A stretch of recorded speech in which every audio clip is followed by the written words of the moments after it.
back. Perfect. All right, everyone. Thank you so much for joining us. We're really happy to have you here at our 2021 virtual MTSS Fest. My name's Abby Trimble, and I'm from ESD 189 up in Anacortes.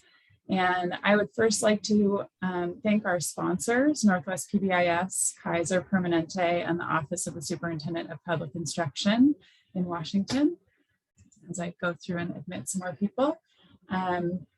I am the MTSS Regional Implementation Coordinator at ESD 189, and I'm on a team with other folks from around the state, and Justin Poulios, who you saw at the beginning in the keynote, and I'm going to be the host for the session this morning. So just a couple of things to orient us before we dive into our content.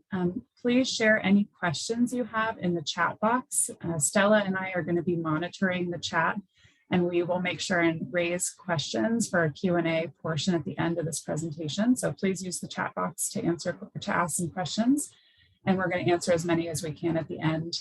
Also, if you can make sure that your name includes your affiliated school district or organization, that will be really helpful for us. So if you could take a moment to rename yourself with your school district, that would be really appreciated. And if you could go to the next slide, Marcus, for accessibility, please note that closed captioning is available. So there's a live transcript button at the bottom of your screen. Please feel free to access that as needed. So now we can dive into the content. It's my honor to welcome Marcus Jackson Jr. and Felicia Singleton to our virtual MTSS Fest. They're from the San Diego County Office of Education, and they'll be speaking today on elevating and honoring student voice.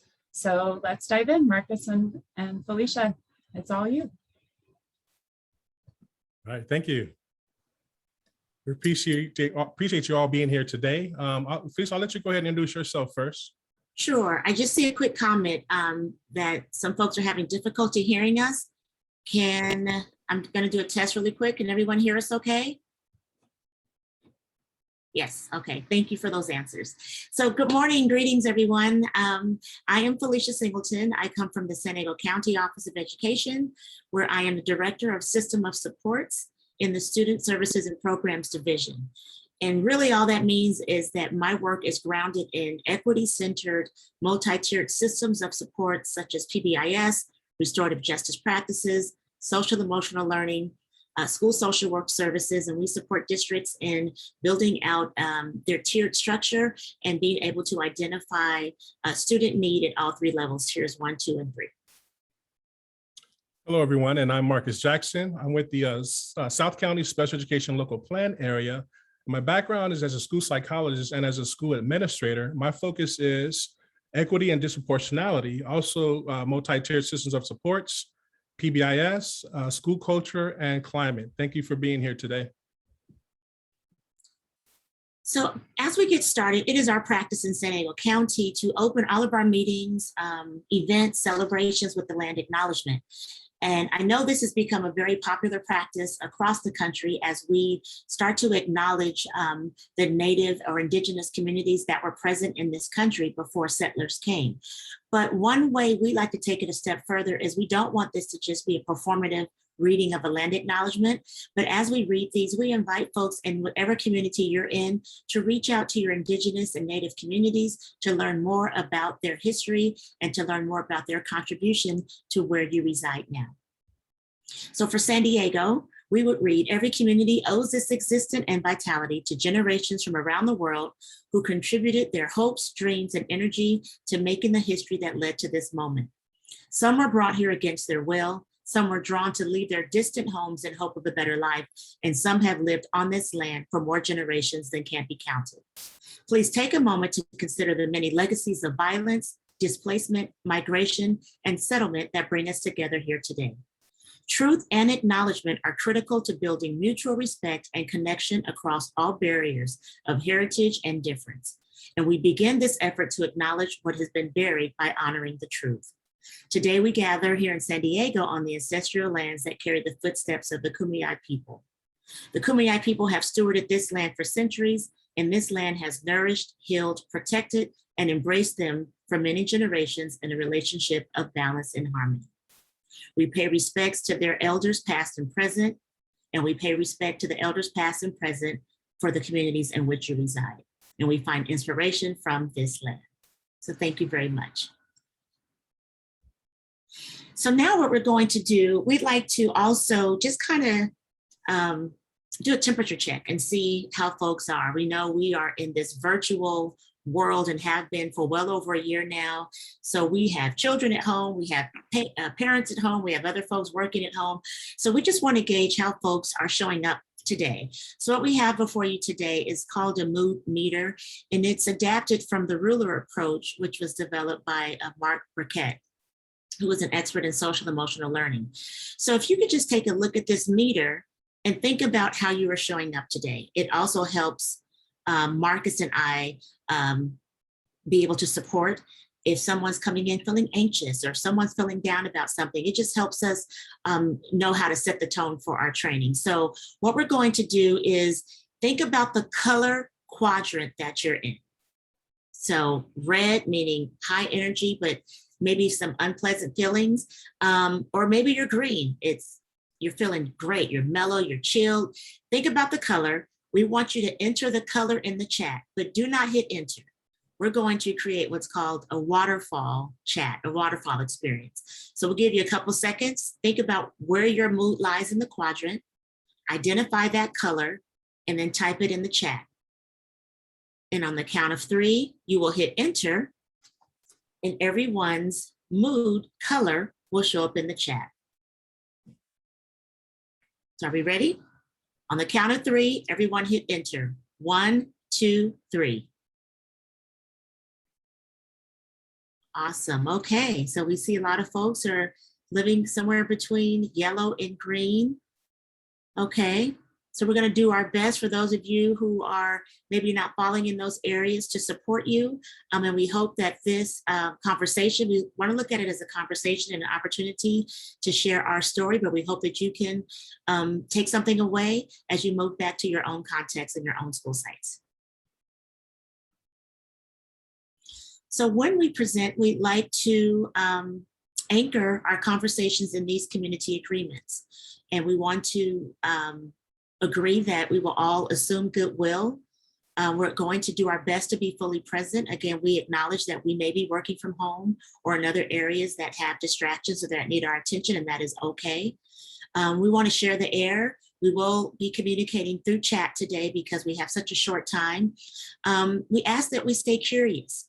Some folks may present or say some things that you've never heard before, but rather than jumping to judgment, stay curious and wonder what is showing up for you or those feelings if you want to know more.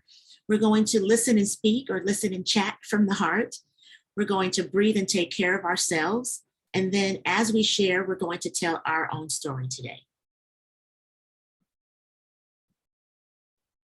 And our goals for our time is we're going to provide an overview of what student voice is. We're going to provide an overview of Hart's ladder of participation. We're going to share the San Diego County Office of Education's journey on how we were able to garner student voice. We're going to highlight student video. And then we're going to share ways to include student voice in different contexts. And then at the end, we're going to have a few moments for some question and answers. So what is student voice? Next slide, please. So student voice is really, it's the action of improving learning communities by empowering the primary stakeholders, which are the young people. And it's not just creating spaces to hear from them, but it's actually learning from them and being okay with understanding that our children bring knowledge from their culture and knowledge from their experiences that will be helpful in us co-creating a system that works for all students. So on this slide, we just want to provide a brief overview of what are some evidence of student voice. And what that looks like are when students are engaging in ongoing and meaningful conversations with the adults who teach classes or who run the school around improvements. So maybe, for instance, a principal has a leadership meeting that he includes students, or maybe there's site governance where there are student representatives, but really getting that student voice and then involving that student voice in actions that address those school improvement challenges. So really We don't want to hear students and then go back to our offices, close the door and decide what is best, but it's including them throughout that process and including them in decision-making opportunities where both the teacher and the student can see each other as assets and valuable resources. So when I talk about Hart's ladder of participation, this is, it's research-based. And I want you to think about, as I go through these rungs, where your school or even your classroom or your district, I'm not sure who's in the room today, but in whatever context you serve in, where does student voice fall on this ladder? And when I was first introduced to this ladder of participation, it was very insightful because as a former district administrator, you know, those board meetings can be very powerful. And we have been asked more than once, we were asked to bring students. But I didn't realize that when you hand a student a script and say, here, this is the adult-led board meeting. We want you to speak about your experience, but you're going to read from this script. That's really not student voice. That's a level of manipulation because it's really for the purpose of the adult, right? It's an adult activity and it's for the purposes of the adults in the room. But as you move up the ladder, you see rung 2, decoration, where again, students are used as props. They're used as outward facing signs that we are engaged with our students and we're using our students. But if they had no input on how the session was planned, it's really just, it's decorative in nature. Or tokenism, again, adult-led activities in which we may be asking youth for their input, but we don't want your feedback. Really, it's a one-way conversation. So rungs 1, 2, and 3 is really a very low level of engagement. But as you notice, when you go up the rung, as you go up the ladder, you see rungs 4 through 8 are really starting to move along that continuum of what it means to have a student's voice involved in decisions and they're involved in activities in your system. So this is the goal. We want to move away from manipulation, decoration, and tokenism because those are non-engaging strategies, right? We really want to engage our young people in a way that is meaningful and that honors and that values their input. So rows 4 through 8, as you move up that ladder, those are increased levels of engagement, and that's where we really begin to honor as student voice. So why listen to student voice?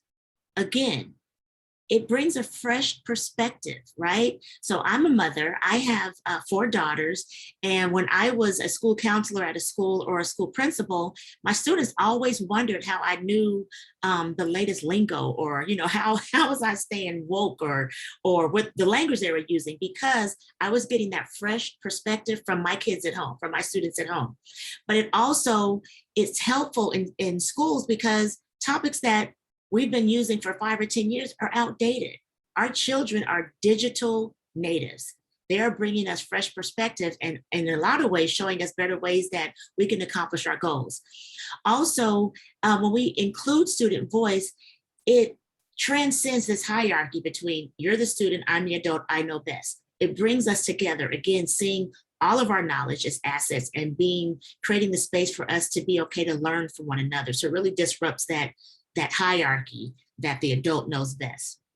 It also shows students that we value their knowledge and we value their perspective and we value their solutions. So it's really empowering our students and it gives them some self-confidence.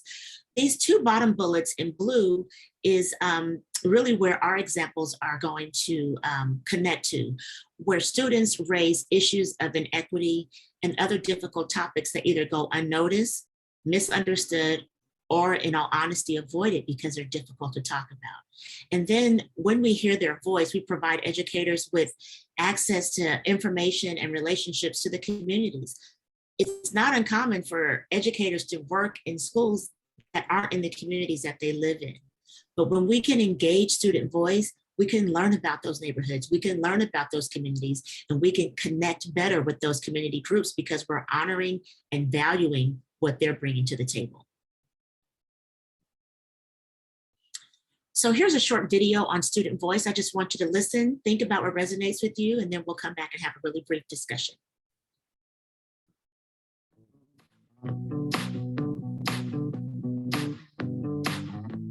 voice, it's taken so many years to be implemented into education. We're in the education system for over 12 years. Why don't we have a say in it? If we can't have an effect at our school, how are we supposed to have an effect in the world? In a lot of my friends' experience, they feel like what they're being taught is not relevant to what they want to do in the future. As consumers of the decisions that are being made by the administration, we should have a right to voice our own opinions. Their education. And we make, as adults, decisions for kids without involving them in the decision-making process, or at least knowing what the options are. They're the ones that are being taught to on a day-to-day basis. They're the ones that are learning from the process. It's important to not lose that lens of being inclusive of student voice. We have to completely redesign our education to make it more well-rounded and more beneficial for the students of the future. Education should be personal. It shouldn't just be structural. It's important that everybody's voice is heard. If students are involved in what they're learning and it's relevant to them, they'll be more interested. And with engagement comes higher graduation rates, lower dropout rates, lower absenteeism rates. We help shape our own path to what we want to become. That is the importance of student voices, being heard and being involved. I think it's a win-win for students and teachers. We have students who have the potential to create something great. A school that is supportive of student voices, a school that puts in trust in the students. By building relationships with teachers and building relationships with others and really feeling that sense of community at your school, that is when you start to want to learn. You'll become more interested and intrigued to pursue education and pursue the paths that you want to take.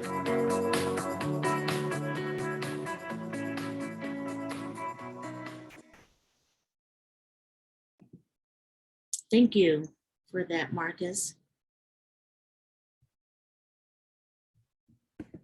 Oops. Stop that for a second. It didn't go off. Okay.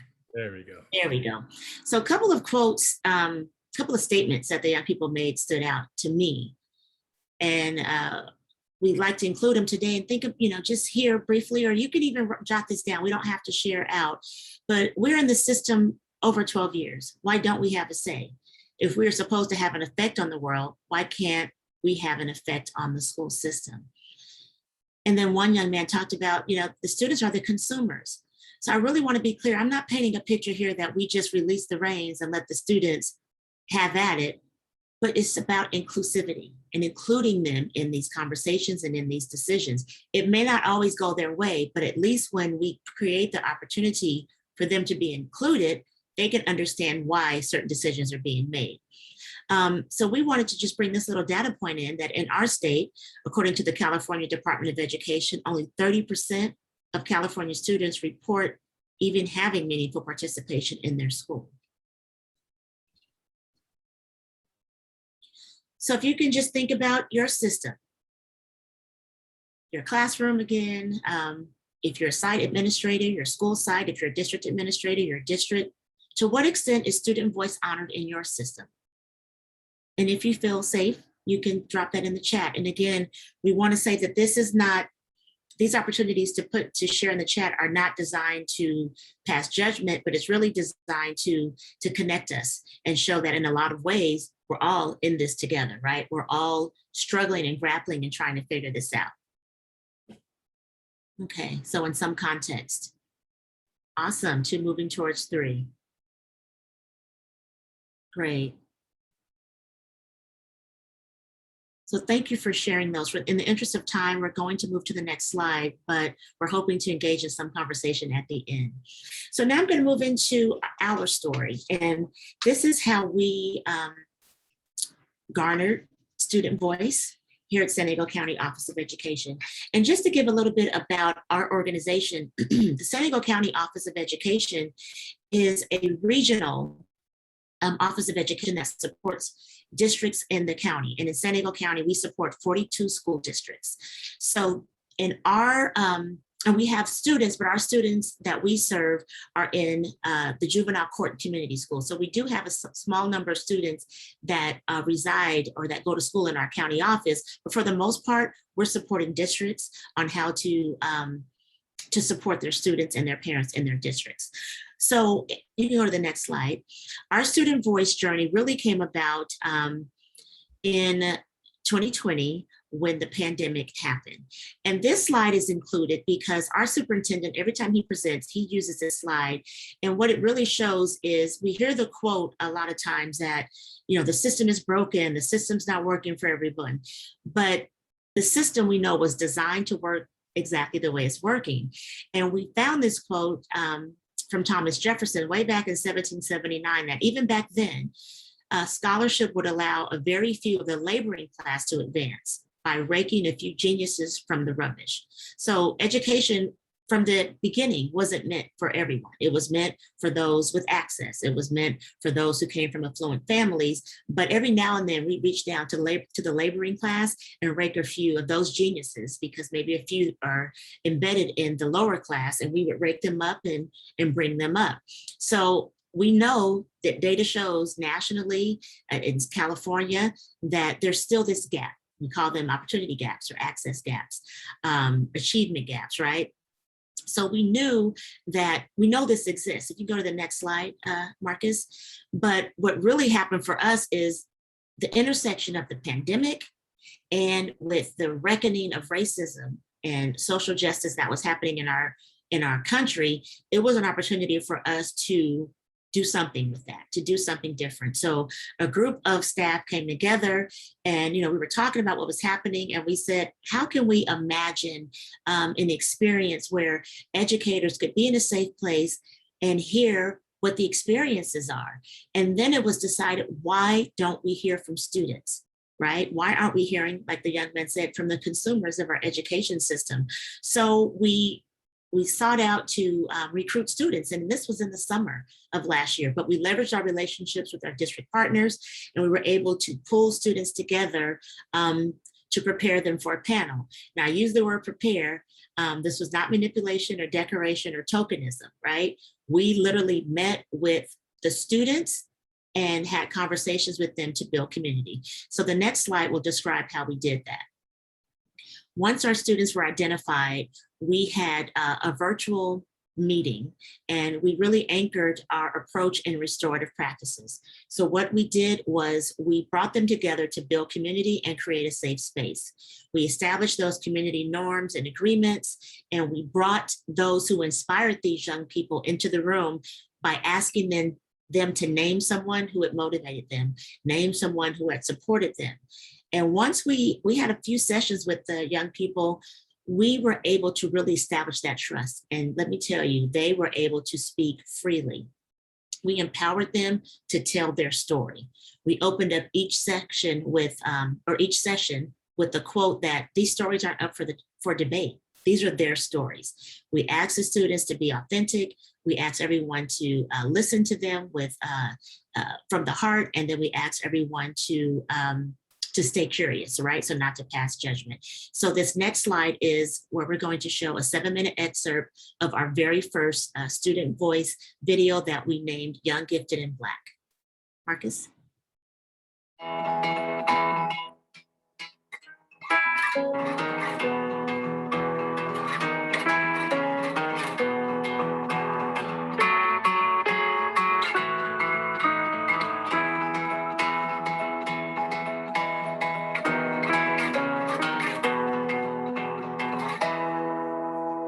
First question is, what is your experience being harmed by racism in schools? Temple, would you like to start us off? I would like to invite you to please share with the audience the time that you've been harmed by racism in the schools.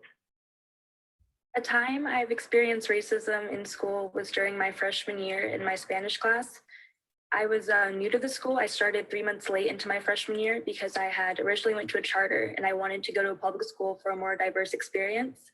So I was in Spanish class and my teacher was talking about what his family traditions were. And he said that in his household and his family, they called Black people cucarachas or cockroaches. And then he asked my classmates, and that included 2 of my friends, to raise their hands if they themselves or their families had ever been racist or said racist things to Black people. And I'm the only Black person in class, and everybody, including my teacher, raised their hands. And I had to sit there and watch that my teacher and my classmates proven that they don't accept me and that my classmates don't accept me and I wasn't welcome. I was in 3rd grade and I went to a school and I was only Black in the school. And my friends at the time had mentioned, oh, let's have a Nerf war at recess. So, okay, so I brought my Nerf gun. And at recess, we did our little thing and I went to class after recess and I got called into the office to speak to the principal. And I didn't see anybody else. And my grandma came because, you know, she called my grandma. And I didn't understand what she was saying at the time, but later on in my life, my grandma had told me that she moved me out of the school because the principal was like, oh, he's going to be a thug when he grows up. He's not going to be anything else. So that really impacted my life and what I did, my decisions or what I did in like all the other schools I went to. Because I didn't want to do anything because I didn't want to be labeled that. So yeah, that kind of messed me up. In 6th grade, my English teacher was well-spoken. He would always use good vocabulary, except when he would speak to his Black students. When asking for his help, he spoke to me as if I was illiterate. He would talk very slowly, use very simple words. I tried to use good vocabulary when speaking to him, but he would just tell me to speak how I would normally talk. And because of this, I was forced to speak differently just to communicate with him. And it even got to the point where I'd comment on my essay saying that it didn't sound authentic enough. And when I asked other Black students if he was doing the same thing, they said that he was. And it got to the point where even the white students started to speak to all the other Black students as he was speaking to us. And this experience just made me feel inferior to other students. And it made me ashamed by my culture and heritage. So in my junior year history class, my history teacher, who is a white man, said the N-word in class. It was the wrong context. No one knew why he said it. And no one in class spoke up. I regret not saying anything. I was one of 2 Black people in the class. And everyone was just very upset and enraged. So we took it to admin and admin did nothing about it. The only thing that they did was send my mom an email saying, I'm sorry how you perceived the situation in class. So the form of racism that I've encountered was my sophomore year in high school. And it was a video that was put out by a few students. I go to a predominantly Mexican school. And they put a video out, and the concept was, what race would you not date? And that was already like an issue. That's the kind of question I feel like you shouldn't ask. But majority of the students had said they wouldn't date Black people, and the reasonings for why they wouldn't date Black people were very like negative. The stereotypes that we try to get away from, we're ghetto, we're ratchet, like all the bad things that don't really represent us as people, they were pulling up to basically tear us down. I feel that in order for educators to really value our experience as a Black learner, they have to learn how to value our experience as Black people first.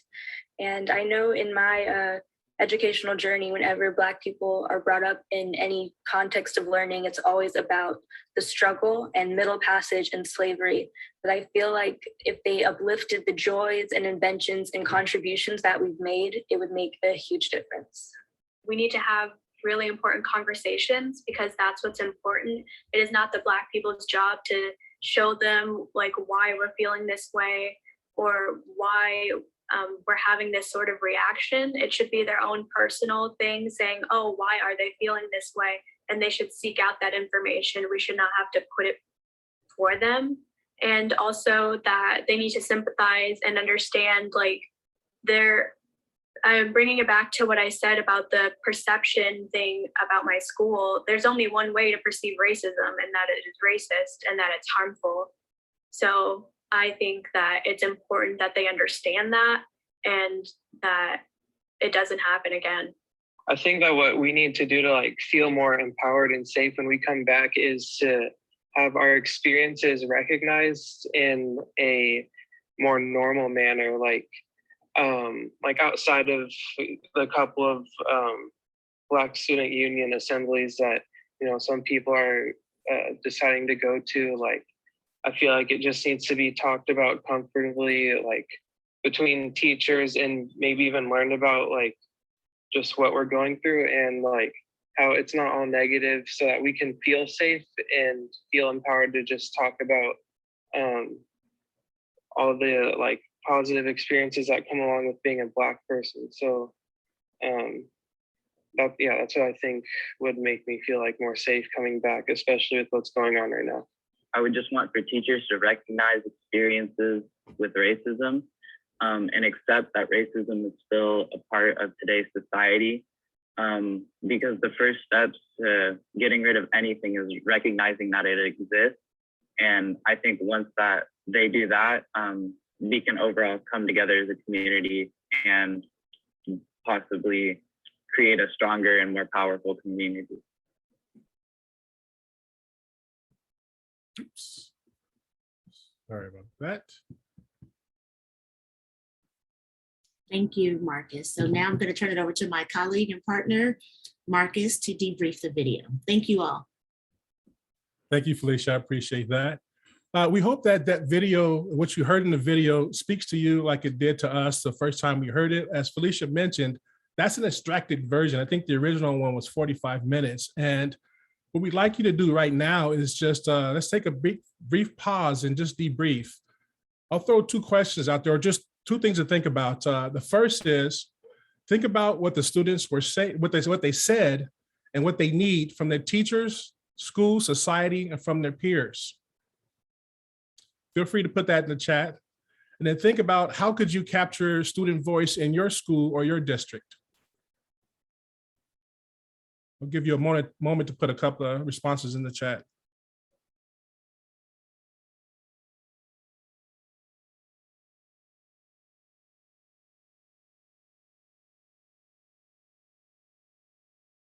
Do we have anything, Felicia?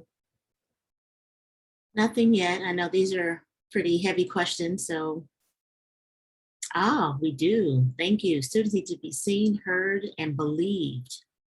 Wow, that's powerful. Thank you for that, Stacy. Believed. They need to have positive experiences. Being Black person, uplifted. You must, in order to honor my experiences as a learner, you must first honor my experience as a person. That really stood out to Abby. Powerful. Yeah, Powerful. a lot of feedback in the chat. Thank you all for putting that in there. Thank you, we appreciate that. And I want to share some full disclosure. My son participated in this video, and he was a junior at the time. He was in 11th grade, and I was unsure if he was going to participate because at that high school level, he had become a little cynical to the adults supporting the students and them going to adults to get things resolved. So I asked him if he wanted to participate in this opportunity to talk about his experience, and let it be his choice 100%. And when he agreed, I said, okay, I'm gonna see how this is gonna work, because I didn't think he was gonna go follow through with that. So I turned it over to the adults who were facilitating. It was Felicia and our colleague, Anthony Seha. Now, the powerful thing that I realized from this experience is when he came back from that first session, I saw a level of confidence in him from feeling that he had a voice and he wanted to speak out, and he felt comfortable because the adults that were facilitating set the stage, made him feel comfortable. And I say that so to you all, when you bring students together, to keep that in mind. As the adults, the way you set the stage helps determine the progress and confidence that the students will feel to kind of go forward with this. So I appreciate Felicia, you and Anthony for doing that for all the students that participated. So after the success of the first student panel, there was a need to hear the voices of students from across the county. So what San Diego County Office of Education did is brought together other student voices so they can hear from them. There was the Asian student panel. We did the Latinx student panel. They did the Native American student panel, the Middle East, Northern Africa, or from the Menya region panel, the LGBTQ panel, and then the most recent one was the Students with Disabilities panel. Because of our time, we won't be able to share those videos, but they are part of the resources that you guys have at the end of this presentation.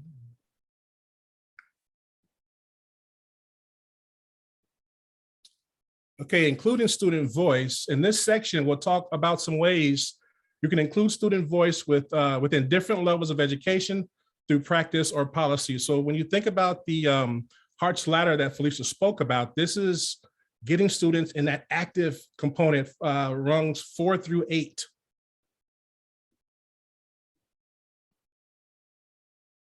And I'll start with this slide, because in order for us to truly understand our students and what they need from us, it goes back to that rapport and building of rapport, but also listening, learning, and asking the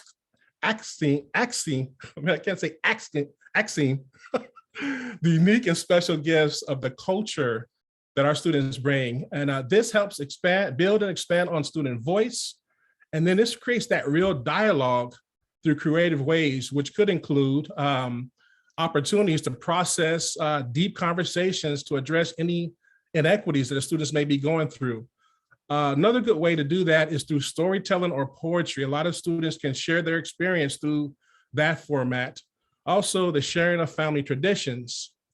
And then the ones on the bottom I really like as well, because we don't do this enough, I don't feel often in schools, is discuss insecurities or challenges that students are going through. So pretty much give them an opportunity to see they're not the only ones going through that. It's good to discuss their hopes and their fears so they can process those things.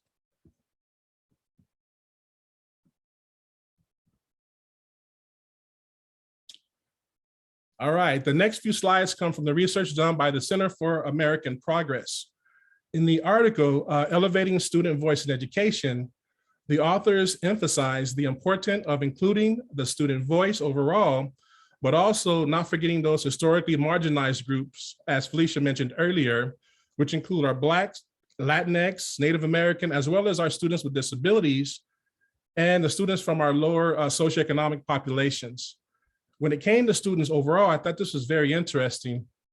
The data showed that there was a downward trend in student engagement with a steady decrease from 5th grade. Students came in really motivated. And then when they got to middle school, there was a decrease in engagement. Then when they got to high school, there was even a less decrease in engagement. That goes back to when I speak about my son. He just felt that you weren't allowed the true voice that you needed to make a difference.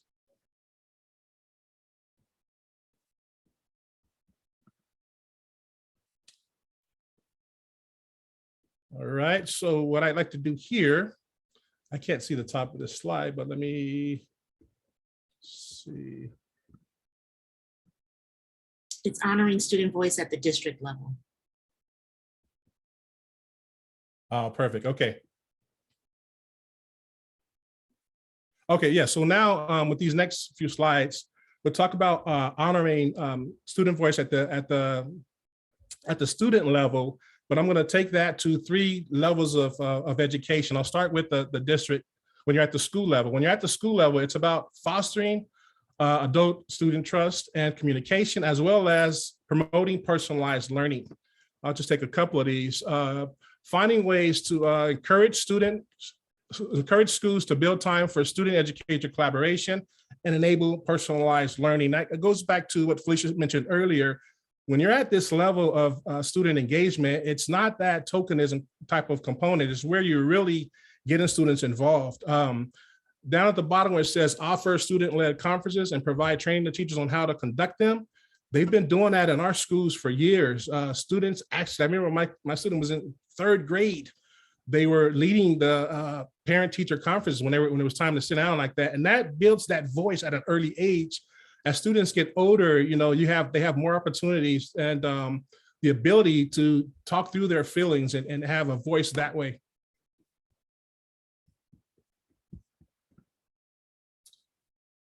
Okay, now we're at the district level, and that's where we incorporate student perspectives in their decision-making, as well as implement policies, encourage schools to empower students to drive down their learning and influence their policies.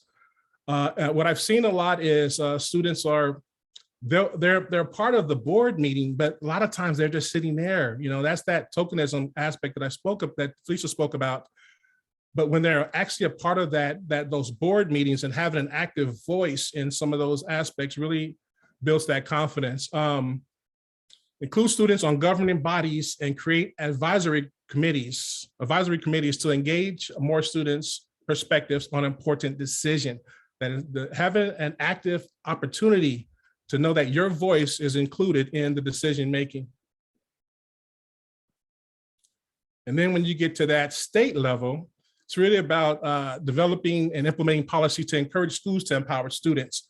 When you get these students at that particular point, you're really building that confidence, and they find ways. Not only do they are part of advisory committees, they know how to run advisory committees themselves, which really builds on that. Let me mention this too. When we think about adding student voice and engagement, we often go to our students in school site council and the students who are leaders in our school, but we miss an important aspect of those kids who are struggling and not a part of the system or feel disconnected or not empowered by the system, because those are our students who, if given the opportunity, it can change the world for those particular students. And also, I've been a school psychologist and a principal, and I've been in education for 24 years. And I can tell you, some of the brightest students I've seen have been students who felt disconnected from schools. When you sit them down and you hear their thoughts and their thinking. So I've always been a proponent of really encouraging to get students involved that felt disconnected.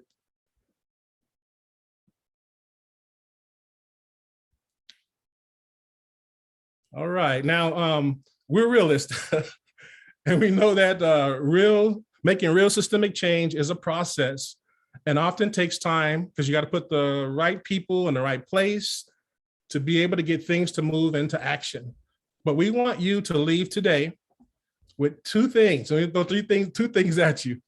The first one is, all right, regardless of what your educational position is, what is something you can try tomorrow to ensure that you are including student voice in your school or your district?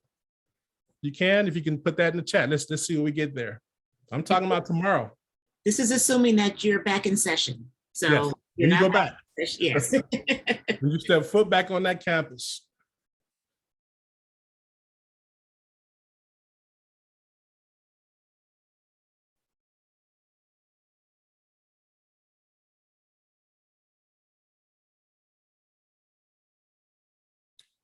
You got anything, Felicia? Nothing yet. Okay. It's okay. We're giving folks some think time. It's a big question. Yes. Especially if you're in a non-traditional educational context. And if not, I'm going to put something out what I would do if I was back in the school. Okay.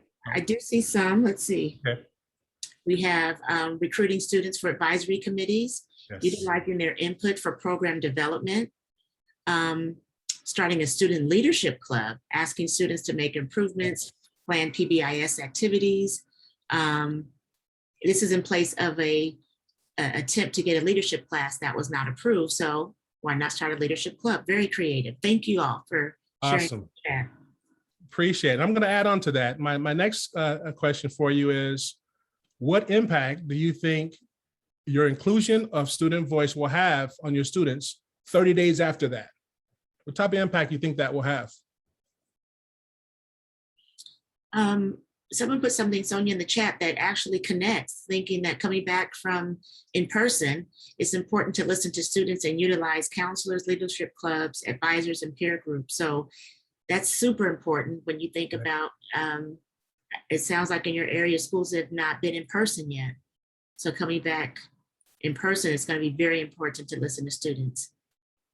Those are some really great responses. Yeah. More engagement and buy-in, significant positive impact on students, strengthen relationships, increase student engagement. Wow, these are great responses. Thank you all for participating and engaging with us. And those are really great responses. And I want to say our schools in South San Diego, we started back a couple of weeks ago. So we've been in session. Students are coming in K through 12 with questions. They want to be heard. So it's a great opportunity for you to get that voice of those students. Okay, I'm going to leave you here with a quote from our equity, disproportionality, and design team that kind of speaks to what we spoke about today. So I'll read this quote. If we create the equitable settings to empower our students, we create the opportunities to inspire our students. And that goes back to that video when that kid said when he was in 3rd grade, someone said to him and how that affected him. Go back to how that setting is so powerful and it could change the life of our students. Okay, at this time, we're gonna open it up to questions.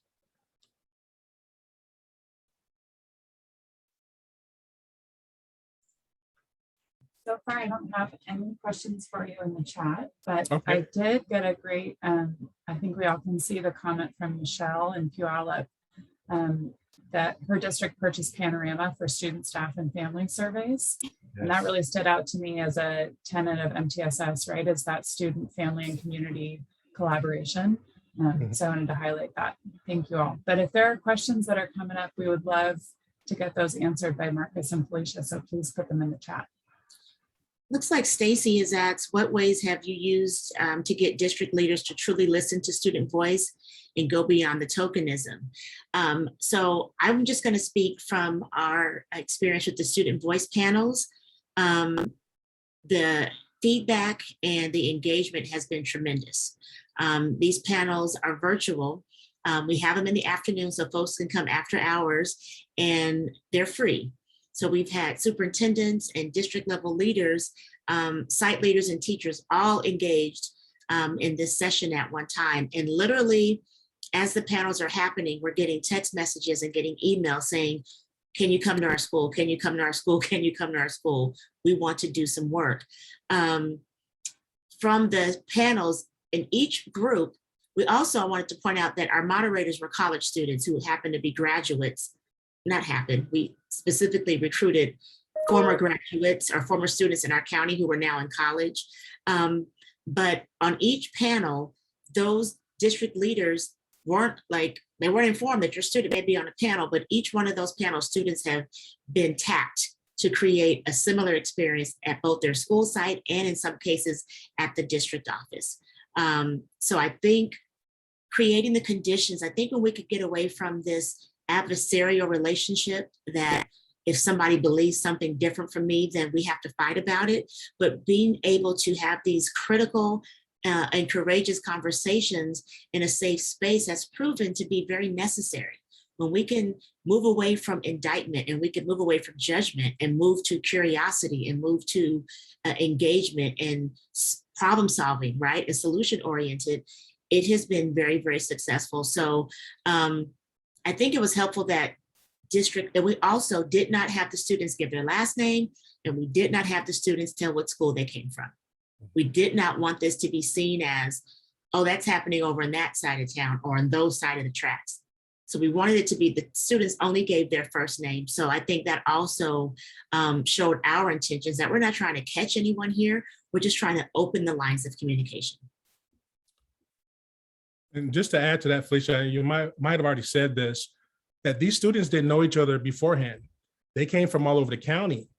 So what that did for a county is to say, hey, this is not just happening in one area. This is maybe a systemic thing we might need to look at across the board, which leads to interventions for our school districts.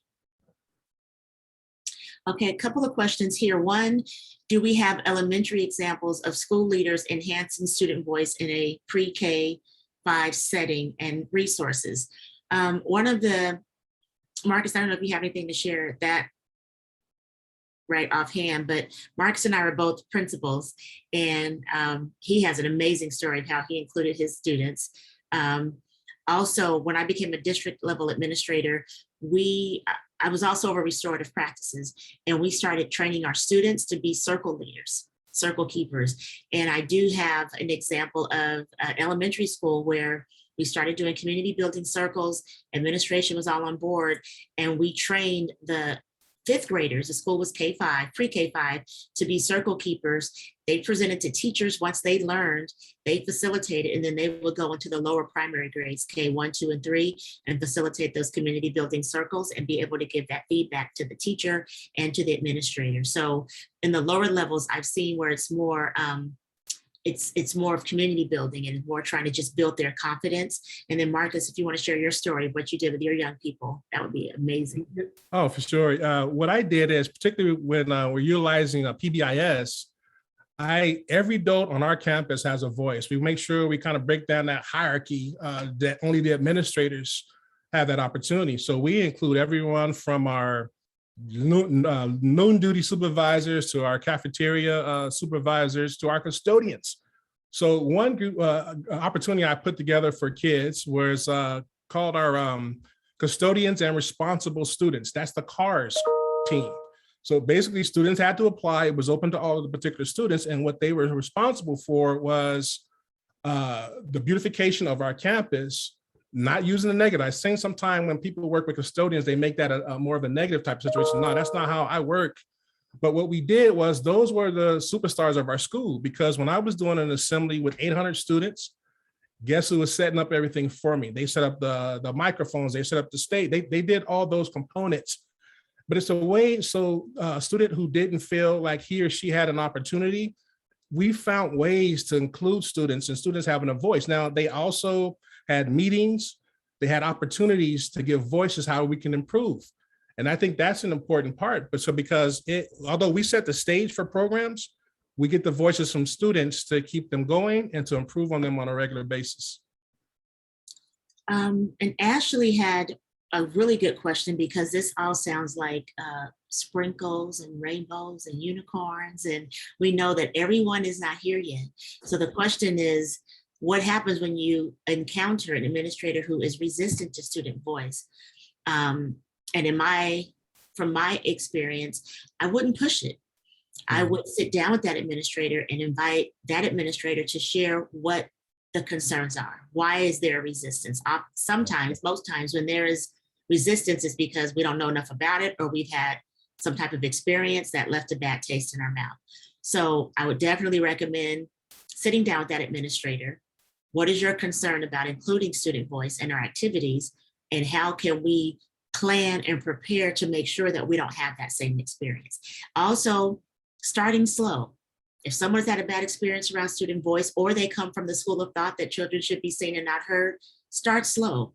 Show the research, right? Every school principal, wants students in school, because at the end of the day, their job is looking at that attendance rate, right? We're looking at the engagement rate. So have those conversations where we just want to improve and increase levels of engagement and improve or decrease chronic absenteeism. So sitting down and having those conversations and then moving very slowly, I think would be a great place to start. I just want to add on real quick, I know we're getting short on time. If principals like that can see the data of other administrators who are seeing success and outcomes based on including student voice, that's another way to get them more involved, or at least see the idea. But they sometimes they need to see numbers to see how powerful it can be. Are we okay, Felicia, with questions? Or there was one follow-up to that, which I imagine is a lot of the same answer, but what happens when district leaders are kind of resistant to that district involvement of student voice too? So if there's anything else you want to add. I mean, the same thing would apply. What's the apprehension?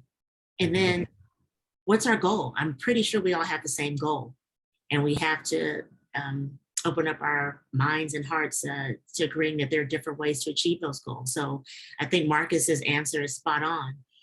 The data piece is essential at the school level and at the district level. So if we can show how this matters and how it helps improve those data points, I think that would be a good place to start. Okay, thank you.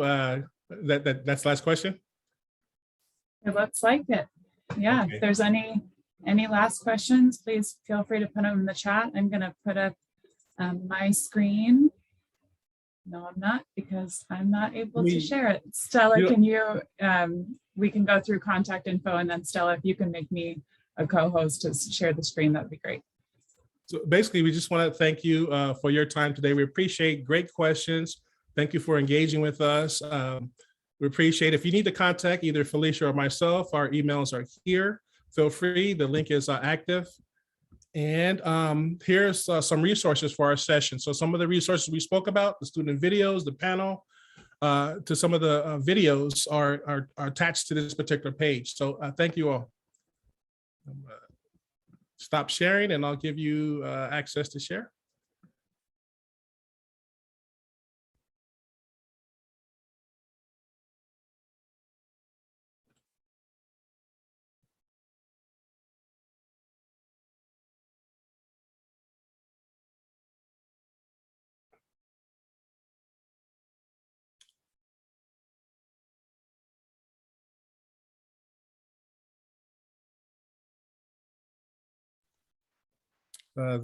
Cannot hear you. Is everybody else hearing Abby? Abby, you're on mute. I can't hear Abby. She's on mute. Oh. Yeah. I'm sorry. Said all this stuff. I wanted to say thank you. I saw some really great comments about moving student engagement up the ladder. So moving from tokenism to a more reciprocal, authentic type of relationship building with students. It seems like we have some really great ideas. So I want to thank you both for your expertise. As we move into the latter portions of today's conference, just some logistical information, which hopefully you can see. If you have follow-up questions about this presentation or any presentations coming up, please email them to cisl@k12.wa.us. Hopefully you can see that email address on the screen. And it's going to be helpful for us and our administrative staff if you include the subject, so the presentation title and or the presenter name. So I put Felicia and Marcus's names in there, and Elevating Honoring Student Voices is this session's presentation. If you didn't get the link to the PowerPoint, if you have follow-up questions, please send those to that email address. We're going to be publishing all of the presentation materials on August 18th. So you'll find those at the OSPI MTSS website. And there's also going to be recordings with closed captioning. Clock hours aren't available if folks just watched the recordings, but they are going to be available if you said, hey, this presentation was great, I want to send it to a colleague. Clock hours will be awarded no later than the end of this month. You must fill out the MTSS Fest survey in order to be eligible for clock hours. So please watch your email for that if you've registered through PD Enroller. And then again, all of the presentation materials will be uploaded to our website, OSPI MTSS events page, and they're going to be linked in the archive materials section. So that's what I have for you all. We're right on time at 10:43. And because I'm sharing, I can't see the chat, but hope all of you have a great rest of your conference. Remember that you have a 15-minute break, and then your next breakout session starts at 11 a.m. Pacific time. So Felicia and Marcus, thank you again. Really enjoyed this presentation, and hope you all enjoy the rest of your day. Thank you so much.